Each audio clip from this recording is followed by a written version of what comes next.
चलो तो question number 1 से शुरू करेंगे। क्वेश्चन नंबर 1 में पूछ रहा है बैंक अकाउंट इज अ, तो पहले आप अपने आंसर बताएंगे फिर मैं। तो बैंक अकाउंट कौन सा अकाउंट है? ठीक है, तो आप लिख लो ऑप्शन सी, बिल्कुल सही। तो बैंक अकाउंट जो होता है वो होता है पर्सनल अकाउंट। उसके बाद जी question number 2, salaries account is, salaries account कौन सा अकाउंट है? एक्सपेंस अकाउंट, सही। तो आप लिख लो ऑप्शन सी। उसके बाद question number 3, goodwill account is a, तो गुडविल अकाउंट कौन सा अकाउंट है? रीजन एसेट, ठीक है। तो गुडविल जो होता है वो क्या होता है? एसेट होता है। और जितने भी एसेट्स होते हैं वो कौन सा अकाउंट होते हैं? Real account. तो इसका आंसर हो गया option B. Question number 4, question number 4 में पूछ रहा है consider the following statements with regard to the accounting treatment of various accounts. तो 4 स्टेटमेंट्स आपको दे रखे हैं, ठीक है। तो आप मेरे को स्टेटमेंट बाय स्टेटमेंट पढ़ के बस ये बताना कि कौन सा ट्रू है कौन सा नहीं है। तो पढ़ लेते हैं। नंबर 1 में कह रहा है increase in asset is debited and decrease in asset is credited. तो क्या ये ट्रू है आपके हिसाब से? ठीक है। उसके बाद सेकंड, इंक्रीज इन एक्सपेंस या losses is debited, decrease in expense या losses is credited. True, okay. उसके बाद third, increase in liability is credited and decrease in liability is debited. True, वो पीछे एक कन्या फॉल्स कह रही थी, तो ट्रू है मैडम। लाइबिलिटी इंक्रीज होती है तो क्रेडिट होगा और डिक्रीज होती है तो डेबिट होगा, सही दे रखा है। और 4, increase in capital is credited and decrease in capital is debited. True, तो आगे बैठी मैडम ने ट्रू कहा, सही ट्रू, क्योंकि कैपिटल का यही रूल होता है, बढ़ेगा तो क्रेडिट घटेगा तो डेबिट। तो इसका मतलब आपको आइडेंटिफाई करने की कौन से स्टेटमेंट्स करेक्ट हैं। तो कौन कौन से करेक्ट हैं? सारे करेक्ट हैं, तो ऑप्शन सी। तो आप अपना आंसर लिख लो ऑप्शन सी। उसके बाद क्वेश्चन नंबर 5, क्वेश्चन नंबर 5 में कह रहा है which of the following accounts has a credit balance. तो अब मुर्गे फंसेंगे, कौन से अकाउंट का क्रेडिट बैलेंस होता है?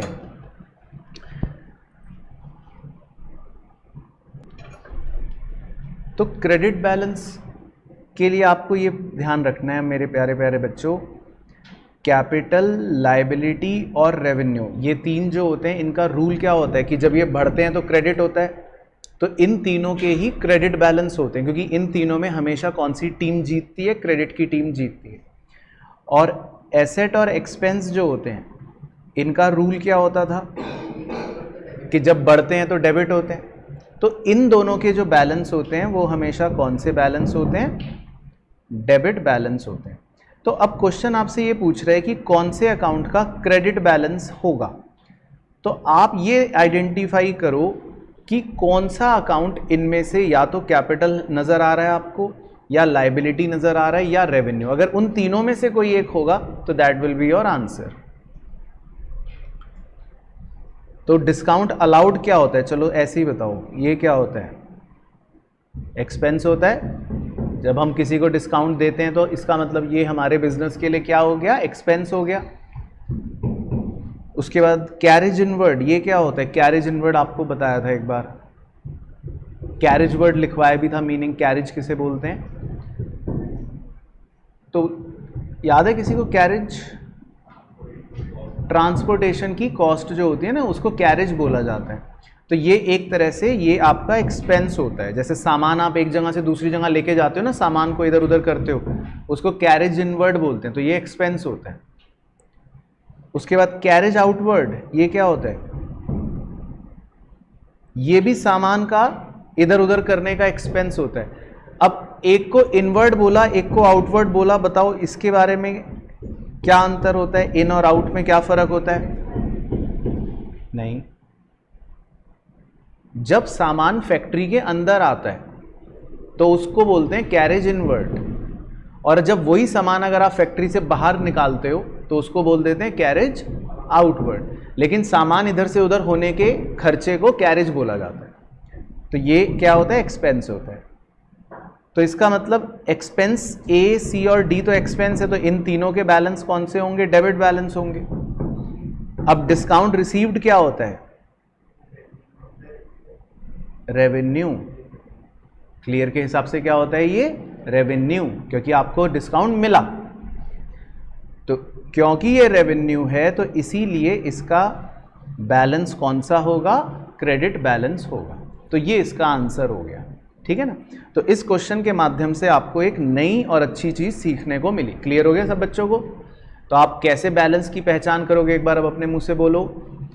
कैपिटल, लायबिलिटी और रेवेन्यू, इन तीनों के कौन से बैलेंस होते हैं? क्रेडिट बैलेंस होते हैं। और एसेट और एक्सपेंस का कौन सा होता है?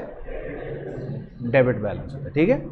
चलो, उसके बाद question number 6, which of the following is not a type of personal account? इनमें से आपको यह पहचानना है कि कौन सा पर्सनल अकाउंट नहीं है। तो राम अकाउंट क्या है? पर्सनल, क्योंकि ये नेचुरल पर्सनल है। एसबीआई बैंक अकाउंट कौन सा है? पर्सनल, क्योंकि ये आर्टिफिशियल पर्सनल होता है। अतुल की कैपिटल, ये कौन सा अकाउंट है? पर्सनल, क्योंकि ये मैंने आपको रिप्रेजेंटेटिव पर्सनल में एग्जाम्पल भी लिखवाया था, राइट। तो सिर्फ कौन नहीं है पर्सनल? इन्वेस्टमेंट। और ये क्या होता है वो भी बताओ? रियल अकाउंट होता है, क्योंकि इन्वेस्टमेंट क्या होता है? हमारा एसेट होता है। तो इसीलिए कौन सा अकाउंट है? रियल अकाउंट, ठीक है। क्लियर? उसके बाद नंबर 7, नंबर 7 में पूछ रहा है, consider the following statements with respect to the rules of debit and credit. तो बस आप स्टेटमेंट पढ़ के मुझे ट्रू या फॉल्स बताना। Number 1, debit what comes in, credit what goes out. True, ठीक है। दूसरा लिखा है, debit the receiver comma credit the giver. True, ठीक है। तीसरा लिखा है, debit all incomes credit all expenses. False, very good, क्योंकि इसका उल्टा होता था, क्रेडिट ऑल इनकम्स होता था। तो आइडेंटिफाई द करेक्ट स्टेटमेंट्स, कौन कौन से करेक्ट हैं? 1 एंड 2, तो आपका ऑप्शन हो गया ए। उसके बाद जी नंबर 8, नंबर 8 में पूछ रहा है, ड्राइंग अकाउंट इज अ, ये बोला था रटना है आपको। ड्राइंग अकाउंट किसे रिप्रेजेंट करता है? ओनर को। तो इसे लिखवाया था ना रिप्रेजेंटेटिव पर्सनल के एग्जाम्पल में, कहा था याद करके जाना एग्ज़ाम में। तो ड्राइंग इसीलिए कौन सा अकाउंट होता है? पर्सनल अकाउंट होता है, ठीक है। बी। उसके बाद sundry creditor account is a, तो क्रेडिटर जो है सन्ड्री क्रेडिटर, ये कौन सा अकाउंट है? बताओ, क्रेडिटर कौन सा अकाउंट होता है? लायबिलिटी अकाउंट, क्योंकि क्रेडिटर कौन सा होता है आपके लिए? लायबिलिटी। उसके बाद number 10, debit balance of any account mean an dash whereas credit balance mean dash. तो ये आपको अभी सिखाया था थोड़ी देर पहले, जरा उससे लिंक करना। डेबिट बैलेंस मैंने बताओ किस किस के बताए थे? किस किस के डेबिट बैलेंस होते हैं? एसेट के और एक्सपेंस के। और क्रेडिट बैलेंस किस किस के होते हैं? कैपिटल, लायबिलिटी और रेवेन्यू के। तो अब कौन से ऑप्शन में आपको ये फिट होता हुआ नजर आ रहा है? डी या बी? मतलब डी डोंकी या बी बॉम्बे? बताओ, चेक कर लेते हैं। तो भाई देखो, ए ऑप्शन पहले देखते हैं कि क्या ये फिट हो रहा है या नहीं। पहले ब्लैंक में एक्सपेंस कह रहा है, तो पहले ब्लैंक में एक्सपेंस फिट हो रहा है, कॉमा दूसरे ब्लैंक में इनकम कह रहा है, तो इनकम मतलब एक तरह से रेवेन्यू, तो दूसरे ब्लैंक में इनकम फिट हो रहा है। तो क्या ए ऑप्शन से आप संतुष्ट हो? ठीक है, तो ए तो ठीक हो गया। उसके बाद सी देखो, सी में लिखा है पहले ब्लैंक में एसेट दे रखा है, तो क्या आप पहले ब्लैंक में एसेट से संतुष्ट हो? बोलो ना, हाँ या ना करते रहना। और दूसरे ब्लैंक में कैपिटल दे रहा है, तो क्या आप दूसरे ब्लैंक में कैपिटल से संतुष्ट हो? ठीक है, तो सी ऑप्शन भी इसका मतलब ठीक है। अब डी ऑप्शन में पहले ब्लैंक में एसेट दे रहा है, तो क्या आप संतुष्ट हो? और दूसरे ब्लैंक में लायबिलिटी दे रहा है, तो क्या आप संतुष्ट हो? ठीक है, तो इसका मतलब डी ऑप्शन भी ठीक है। तो कौन सा ऑप्शन सही हो गया आंसर? All of these. ठीक है, क्लियर हो गया? चलो, तो यहां तक तो MCQ हो गए। अब हम देखेंगे अगली वैरायटी के क्वेश्चन, ये हैं ट्रू फॉल्स। तो वन बाय वन पढ़ेंगे। तो सबसे पहले है ए में लिखा है जी, artificial personal accounts work as personal accounts for firms and companies. तो कह रहा है आर्टिफिशियल पर्सनल अकाउंट्स जो होते हैं ना, वो एक तरह से पर्सनल अकाउंट्स ही होते हैं, बस वो पर्सनल अकाउंट या तो किसी कंपनी के होंगे या किसी फर्म के होंगे। तो इस बारे पे आपकी क्या राय है? हाँ बोलो ना, खुल के बोलो। ट्रू। तो आर्टिफिशियल पर्सनल कौन से होते थे? जो किसी झोंपड़ी के होते थे। नेचुरल पर्सनल कौन से होते थे? जो आदमी होता था कोई। तो आर्टिफिशियल पर्सनल कह रहा है कि वो वाले पर्सनल अकाउंट होते हैं जो किसी कंपनी के या किसी फर्म के होते हैं। तो ये बात से आप एग्री करते हो कि नहीं? तो ट्रू बोलो ना आइसक भाई, तुमने फॉल्स बोल दिया और फिर सर ही भी हिला रहे हो। तो ये तो ट्रू है। उसके बाद बी, डेबिट मीन्स, कह रहा है डेबिट का मतलब है इंक्रीज इन लायबिलिटी। डेबिट का मतलब है लायबिलिटी बढ़ना, नहीं, फॉल्स।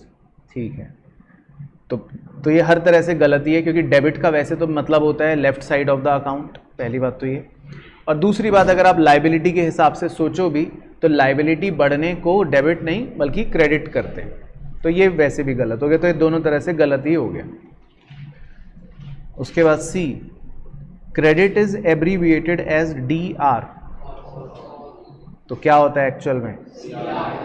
CR। ओके, ठीक है, फॉल्स। उसके बाद D, outstanding salary is a personal account.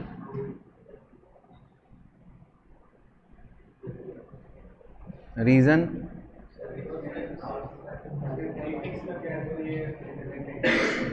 Very good. तो ये बातें आपको कहाँ से पता चली? रूल से पता चली। और रूल्स आपको किसने पढ़ाए? तो इसका मतलब ये इस बात का सबूत है कि आपको बहुत अच्छे से पढ़ाया जा रहा है।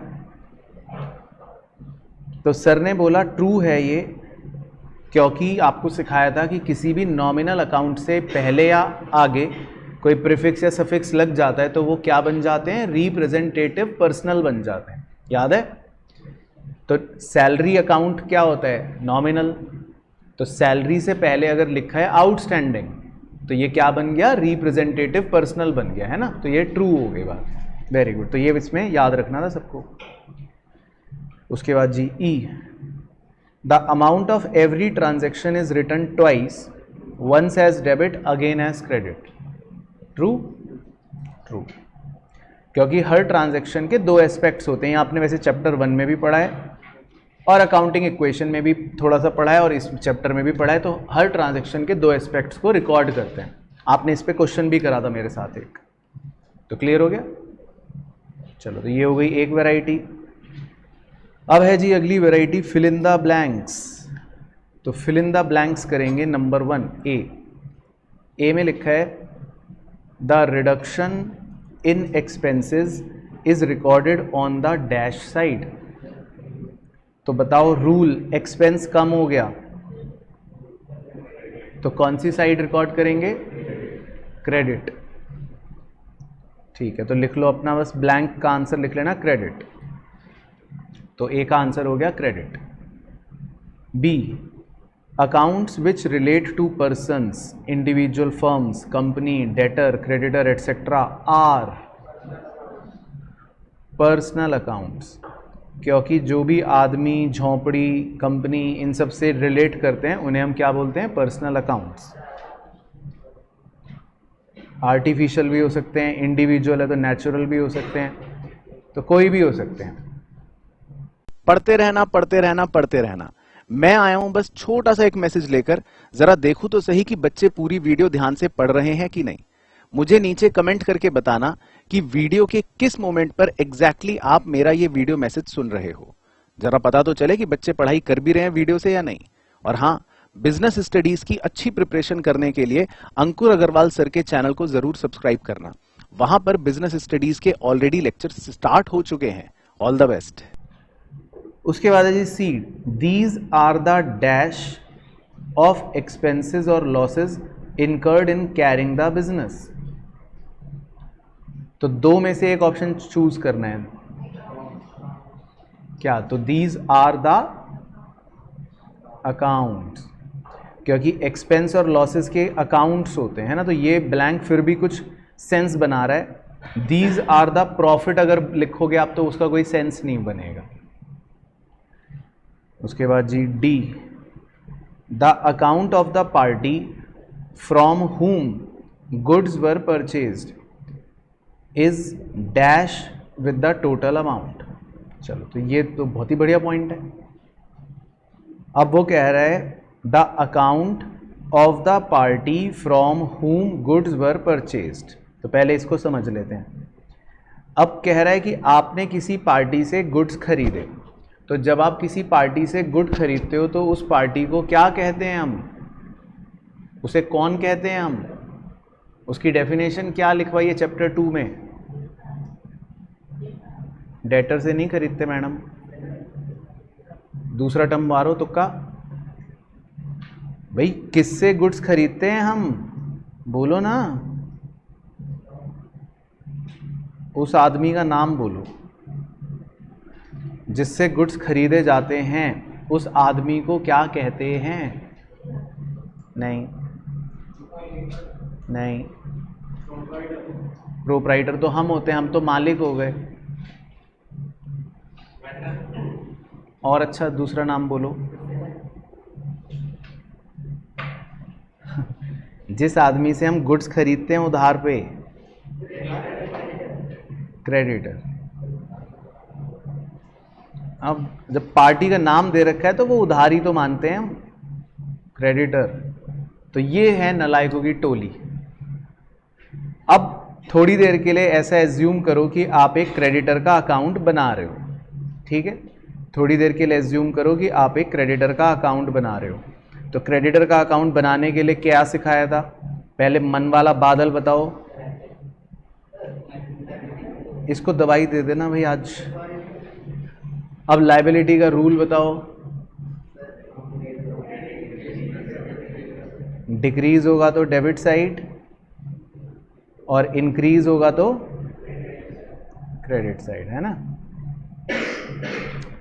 तो अब यहां तक पहुंचने के बाद अब देखो, जो क्वेश्चन आपसे पूछ रहे हैं ना, दोबारा पढ़ो। क्वेश्चन ये पूछ रहा है द अकाउंट ऑफ क्रेडिटर, अगली लाइन को आप इस तरह रीड करना, the account of creditor is dash.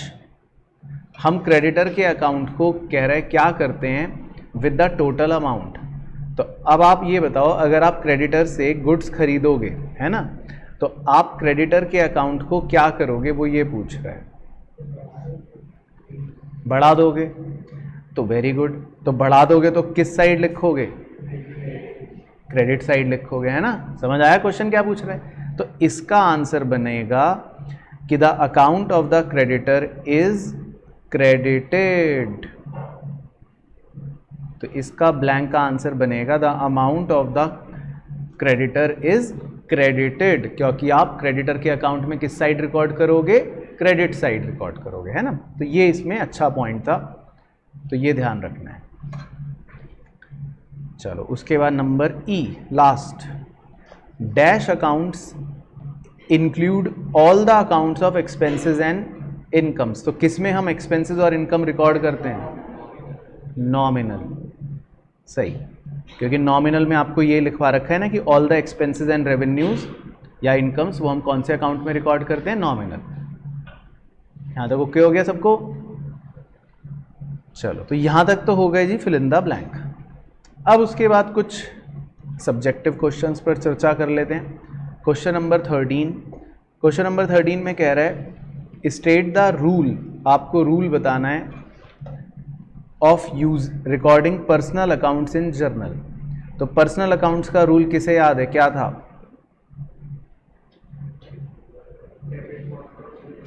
नहीं, पर्सनल का रूल था debit the receiver credit the giver. तो इसका आंसर लिख लो, 1 लाइन का आंसर 13 का answer, debit the receiver comma credit the giver.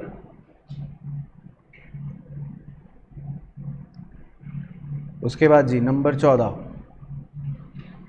State the type of accounts of the following. तो आपको अकाउंट पहचानना है। तो आउटस्टैंडिंग रेंट कौन सा अकाउंट, पर्सनल, क्योंकि ये कौन सा पर्सनल है, रिप्रेजेंटेटिव। उसके बाद स्टॉक,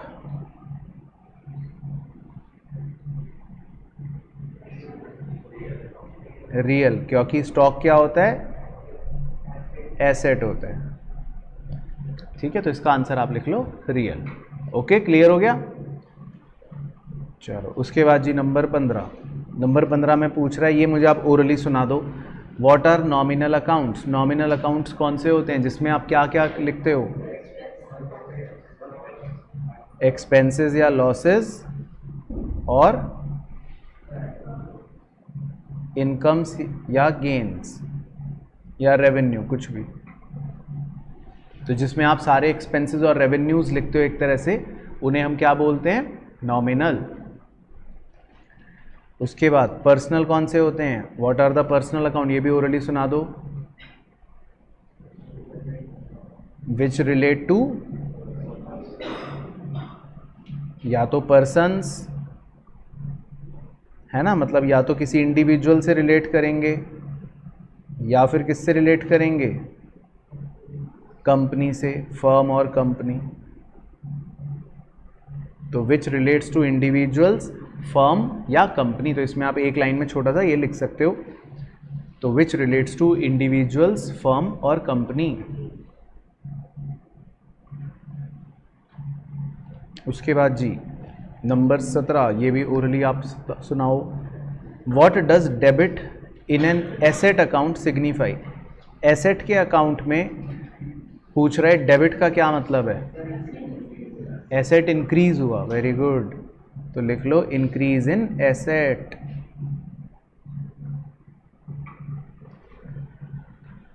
लिखो ना, मेरी शक्ल क्या ताड़ रहे हो, ये नालायक मेरे को देख रहा है, लिख नहीं रहा। ये लिखो जल्दी, नहीं तो नंगा करके पार्क में दौड़ाया जाएगा।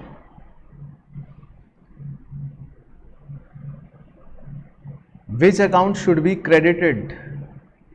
चलो तो ये बताओ कौन सा अकाउंट आप क्रेडिट करोगे, ये भी अच्छा क्वेश्चन है। If goods are withdrawn by proprietor for private use.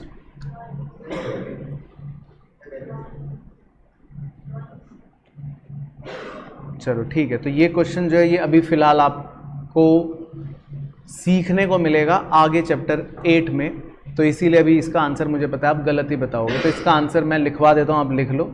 अभी फिलहाल इसको बस लिख के छोड़ देना, समझ में नहीं आएगा। इसका सही आंसर है परचेज अकाउंट। तो आप सही आंसर नोट कर लो, लेकिन इसका लिंक आपको आगे के चैप्टर 8 यानी जर्नल वाले चैप्टर में सिखाया जाएगा। चलो तो ये क्वेश्चन एक्सेप्शनल हो गया अभी। इसके लिए माफ़ी है अभी। उसके बाद जी 19, व्हाट एंट्री डेबिट और क्रेडिट वुड यू मेक। चलो तो ये बता सकते हो आप। तो आपको डेबिट या क्रेडिट बताना है कि क्या करोगे। Number 1, increase in revenue, credit, तो लिख लो 1 का आंसर क्रेडिट। बस रूल्स है, ये रूल याद होने चाहिए। Second, decrease in expense, credit, very good, expense कम हो गया, लेकिन कम हो गया ना। तो ये महोदय रूल्स को चैलेंज कर रहे हैं, बताओ।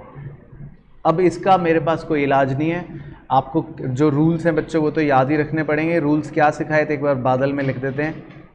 कैपिटल, लायबिलिटी और रेवेन्यू, इन तीनों के बारे में क्या रूल है।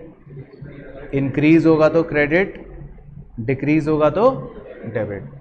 और एसेट और एक्सपेंस का क्या रूल है। इंक्रीज होगा तो डेबिट और डिक्रीज होगा तो क्रेडिट। तो ये रूल अब आपको याद ही रखने, इसका और कोई चारा नहीं है। उसके बाद जी नंबर 3, ड्राइंग। ड्राइंग अगर रिकॉर्ड करनी है, रिकॉर्ड करने का मतलब अगर ड्राइंग हो गई, डेबिट, वेरी गुड। क्योंकि ड्राइंग मैंने आपको कहा था ना, ये एक तरह से एक्सपेंस होती है या एसेट होती है, कुछ भी समझ लो, तो डेबिट, वेरी गुड।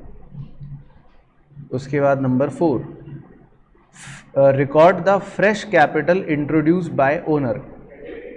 कैपिटल और इंट्रोड्यूस हुई मतलब कैपिटल बढ़ गई, तो कैपिटल बढ़ गई तो क्या करेंगे, क्रेडिट। ठीक है, चलो वेरी गुड। तो ये भी क्लियर हो गया सबको तरीका। उसके बाद जी क्वेश्चन नंबर 20। तो 20 में कह रहा है कि बताओ मुझे, briefly state the rules of debiting and crediting accounts. कह रहा है मुझे डेबिटिंग और क्रेडिटिंग का रूल्स बताओ, classified on the basis of accounting equation. तो सर ये क्या है, अकाउंटिंग इक्वेशन कौन सा बेसिस होता है बताओ।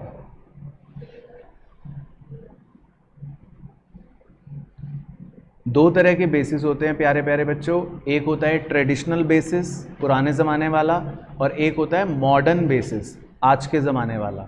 तो अकाउंटिंग इक्वेशन बेसिस किसे बोलते होंगे आपके हिसाब से, पुराने ज़माने वाले को, ट्रेडिशनल वाले को, या आज के ज़माने वाले मॉडर्न वाले को, मॉडर्न वाले को। तो बस इसी बात का ध्यान रखना है।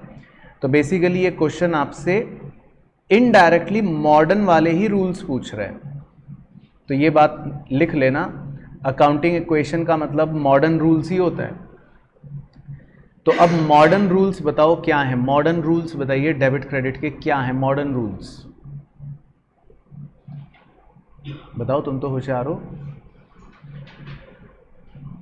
तुम्हारी तो क्लियर। हाँ, तो मॉडर्न रूल्स जो हैं वो 5 लिखवाए थे आपको, उसका कोड क्या था, क्लियर। और उसमें क्या लिखवाया था, कैपिटल, लायबिलिटी और रेवेन्यू अगर ये बढ़ेंगे तो क्रेडिट, और अगर ये घटेंगे तो डेबिट। तो बस जो लिखवाया था वही रूल्स लिखने हैं एग्जाम में। और एक्सपेंस और एसेट के बारे में क्या लिखवाया था, वो बढ़ेंगे तो डेबिट साइड में और घटेंगे तो क्रेडिट साइड में। तो इसमें आपको बस यही कहानी अंग्रेजी में लिखनी है, मतलब अंग्रेजी जो है वो ठीक तरीके से, ऐसे नहीं कि सिंबल बना के आ गए एग्जाम में। ये समझ गए आइसक भाई, तुम एग्जाम में टीचर फाड़ देगी आपकी पेपर, ये तो मैं समझाने के लिए बता रहा हूँ। हाँ, तुम्हारी टीचर भी फाड़ देगी पेपर, तो एग्जाम में आपको इंक्रीज डिक्रीज लिखना पड़ेगा। चलो अब 21 सर हम खुद करना चाहते हैं सर, प्लीज़ सर 21 आप हमें दो। तो ठीक है बच्चों, जब आप इतनी ज़िद कर रहे हो तो मैं आप ही को दूंगा और आपके पास आ रहा हूँ चेक करने। तो 21 में लिखा है कि भाई open a T shape account for furniture. तो अब वो टी शेप अकाउंट याद है ना, सिखाया था अभी पिछली क्लासेस में फर्नीचर का कैसे बनाना है। तो इसमें आपको जल्दी से सुंदर सुंदर स्केल निकाल लो फटाफट, और वो जो ढांचे सिखाए थे वो बनाने, और 6 ट्रांजैक्शंस आपको दे रखी हैं। चलो तो बनाओ ढांचा, और आपको मिलेंगे 6 मिनट। चलो तो अब देखो स्टेप बाय स्टेप देखो। सबसे पहले देखो फर्नीचर जो होता है अकाउंट वो कौन सा होता है, उसका बादल क्या है, एसेट होता है। तो एसेट का रूल होता है डेबिट में क्या होना है, इंक्रीज, और क्रेडिट में क्या होना है, डिक्रीज। पहले ये ओके है। अब आप आइटम वाइज आइटम बस ये देखो कि क्या इंक्रीज है और क्या डिक्रीज है। पॉइंट नंबर 1 में लिखा है फर्नीचर परचेज हुआ, तो क्या हुआ, ये इंक्रीज हुआ, तो इसीलिए इसको कौन सी साइड लिखेंगे हम, डेबिट साइड। सेकंड में लिखा है फर्नीचर सोल्ड कॉस्टिंग 20,000, तो क्या हुआ, फर्नीचर डिक्रीज हुआ, तो कौन सी साइड लिखेंगे, क्रेडिट साइड। ओके, तो भाई मैं गलत तो नहीं कह रहा, आप संतुष्ट हैं इन बातों से। थर्ड में लिखा है फर्नीचर डिस्ट्रॉयड बाय फायर, तो इसका मतलब ये क्या हुआ, डिक्रीज हुआ, तो कौन सी साइड लिखेंगे, क्रेडिट साइड। फोर्थ में लिखा है फर्नीचर अगेन परचेज्ड, तो ये क्या हुआ, इंक्रीज हो गया, तो कौन सी साइड लिखेंगे, डेबिट साइड।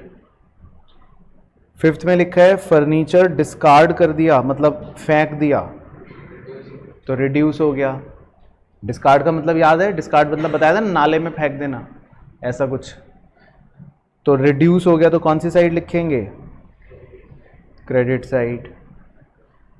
फिर लिखा है value of furniture was reduced by 5,000, इसमें तो लिखा ही है रिड्यूस हो गया, तो कौन सी साइड लिखेंगे, क्रेडिट साइड। तो क्रेडिट में आपने 4 चीजें लिखी होंगी और डेबिट में 2, ठीक है सर। तो कास्टिंग करने पर यानी टोटलिंग करने पर आपका बड़ा टोटल कौन सा आ रहा होगा, 82,000। तो कास्टिंग तक ठीक है, 82,000 ठीक है। बस फिर लास्ट स्टेप क्या होता है, वो येलो कलर से बैलेंसिंग, और उसको हम क्या लिखते हैं, by balance carried down, by balance CD। तो कितने रुपए बच रहा है बैलेंस, 39,000। तो गलत हो गया आइसक भाई तुम्हारा तो खैर। अब ये बताओ देखने के बाद कि अब सबको बिल्कुल क्लियर हो गया, अब तो किसी के मन में कोई डाउट नहीं है अकाउंट को लेकर, ऑल क्लियर है ये वाला भी, चलो वेरी गुड। तो बस लास्ट क्वेश्चन है, फिर छुट्टी। तो सर लास्ट क्वेश्चन क्या है, एक बार दिखाओ। तो लास्ट क्वेश्चन है जी हमारा 22,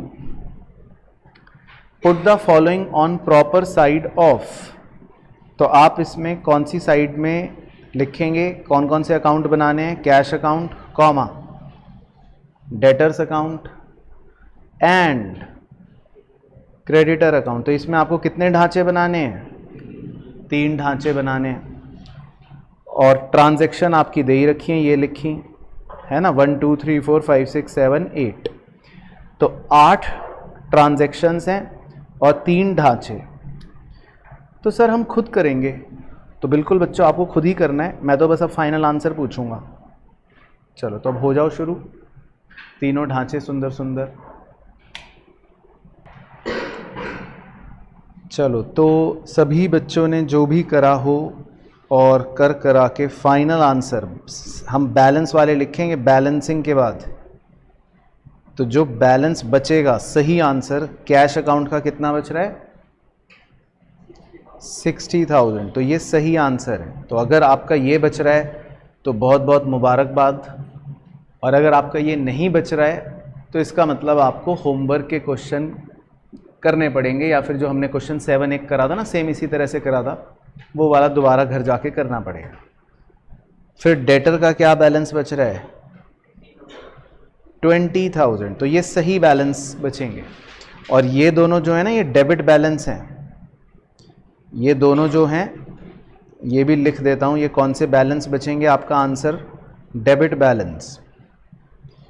और क्रेडिटर का फाइनल आंसर क्या आएगा,